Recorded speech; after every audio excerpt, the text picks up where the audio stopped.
Boa noite, minha gente, ou melhor, bom dia, 1h33 do dia 3 de maio de 2019. Este texto é um pouco antigo, é do dia 6 de abril, mas é muito interessante trazer ele à baila, até porque ele vem nos falar um pouco mais acerca da alma nobre à venda. Cuidado ao comprar. Alma nobre é aquele cara que diz ser ao mundo o cara que é sobre todos os outros. Nunca houve na história do mundo, ou na história do Brasil, pelo menos, mas eu diria já do mundo, ninguém que pudesse estar acima dele, né? Ninguém que fosse melhor que ele. Madre de Teresa de Calcutá, oh, coitada. Bom, os papas, então, puxa vida, só ele é o superior. Quem mais? Ele chegou a se comparar a Cristo, né? Porque realmente é a alma mais pura do planeta, a alma mais nobre do planeta.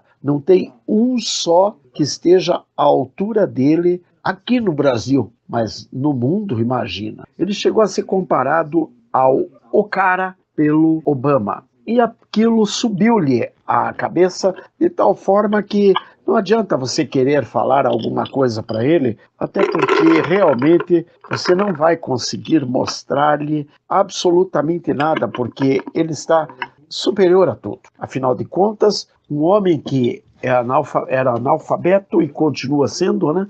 Mas que conseguiu, assim, e de fato conseguiu, ele chegou a ser o presidente da República.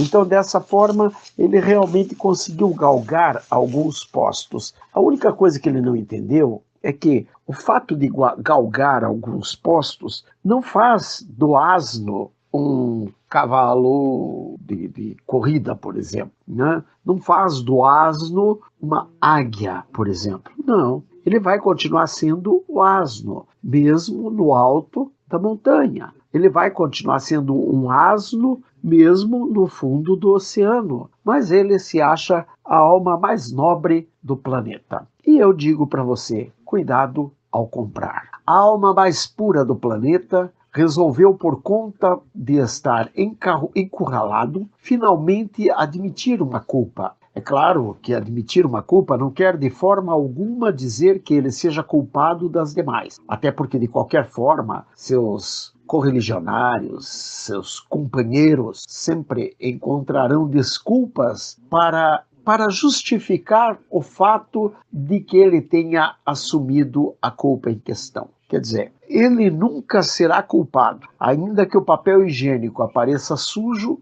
não foi ele quem usou. Ainda que apareçam mais e mais e mais e mais coisas, ele não terá absolutamente culpa de nada, porque ele é a alma mais pura do planeta. Pois bem, de qualquer forma, eu acho muito interessante que finalmente o apedeuta, por seus advogados, a começar pelo Cristiano Zanin, tenha admitido que ele praticou o crime de corrupção passiva, embora ele tenha rechaçado, no entanto, que tenha praticado o crime, por exemplo, de lavagem de dinheiro. Esse não. Ele praticou ali o de corrupção passiva. Tá. Além disso, é oportuno lembrar que ele passou 2 horas em uma audiência com o delegado Felipe Rilpati, onde, segundo consta, o grilo falante de Palanque não abriu a boca desta feita. É interessante, ele conseguiu passar 2 horas de boca fechada. É claro, é evidente que tinha outros interesses por trás disso, porque do contrário, ninguém conseguiria tal feito. Fazê-lo calar a boca por 2 horas é algo assim, digamos, para titãs. É uma guerra de titãs. A revista Época, naquele momento, fez o seguinte comentário, que deve sim ser levado em consideração, uma vez que a alma mais pura do planeta está se debatendo e se agarrando a qualquer coisa, santo ou artifício, a fim de se livrar de forma rápida da cadeia. Este foi o comentário da revista Época. Na Lava Jato, Lula também foi condenado por corrupção passiva e lavagem de dinheiro no episódio do Triplex. A decisão foi de Moro, quando estava à frente da 13ª Vara Federal de Curitiba. Em recurso, a defesa alega que não houve lavagem, apenas o primeiro crime, nos moldes da tese desenvolvida pelo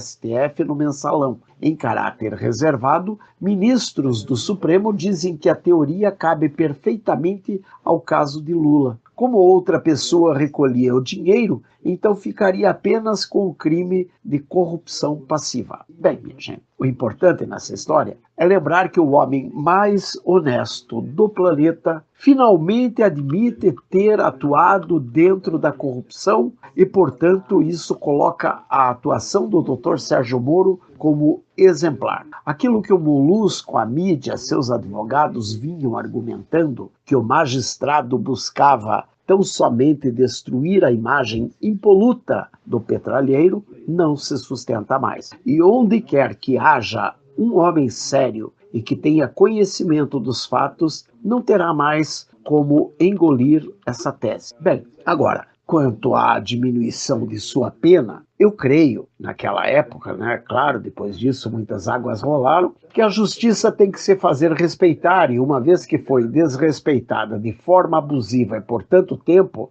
deve sim somar alguns pontos de forma a inibir a continuidade delitiva que pode advir desse fato, uma vez que tudo o que se pratica no âmbito da justiça acaba sempre criando jurisprudência para os próximos julgamentos. E devemos lembrar que advogados como Zanin parece que surgem dos esgotos da justiça ora atuante. Bom, vamos lembrar que isto foi escrito em 6 de abril e até lá Lula não tinha sido beneficiado com a diminuição de sua pena.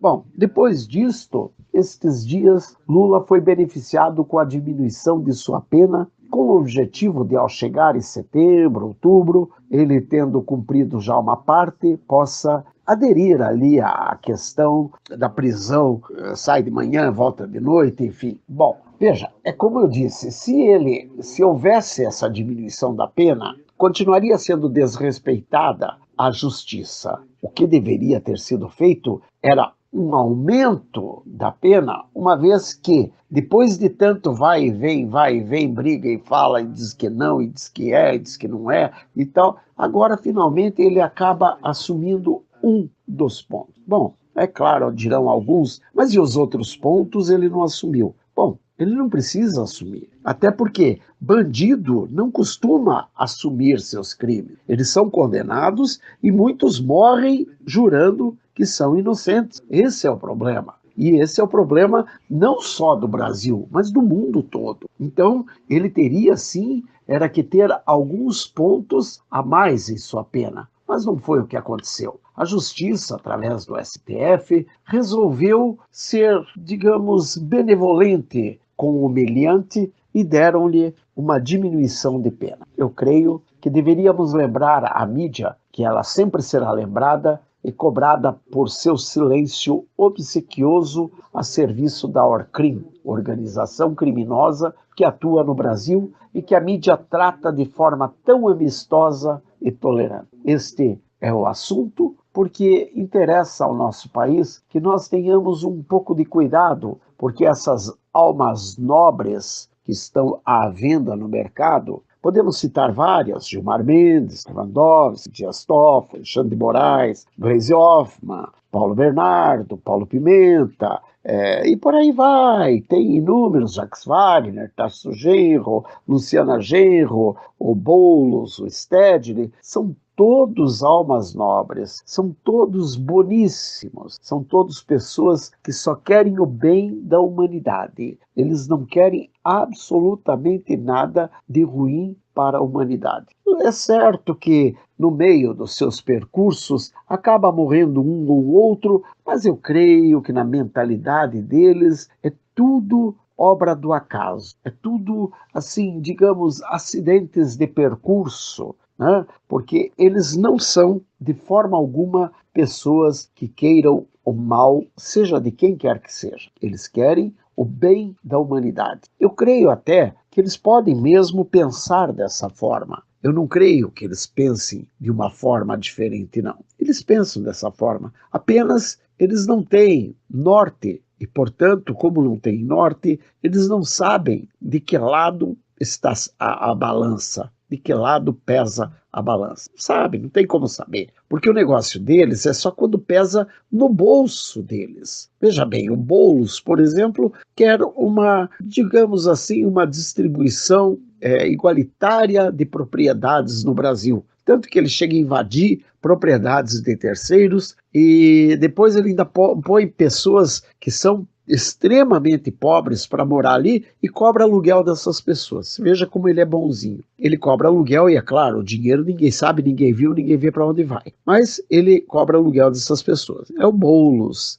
Agora, eu nunca vi ele invadir uma propriedade do pai dele e colocar o povo que ele tanto ama morando numa das propriedades do pai dele, que deve ter várias, até porque ele mora numa mansão do pai dele. Mas isso não é só ele, temos o Stedley. O Stedley, ele mora aqui no bairro Batel, em Curitiba, que é uma das áreas mais valorizadas de Curitiba, o metro quadrado mais caro de Curitiba. Eu nunca vi o quintal dele, ou a área onde ele mora, invadido por MSTistas. Não, nunca vi. Nunca vi, e ele vive de carro bom, andando para lá e para cá, e etc. Quer dizer, mas ele continua um sem teto, morando na melhor área urbana de uma das capitais do Brasil. Bom, isso não é só por aí que fica, não. Existem outras pessoas boníssimas. A Gleisi Hoffmann e seu marido, Paulo Bernardo, por exemplo, emprestavam dinheiro para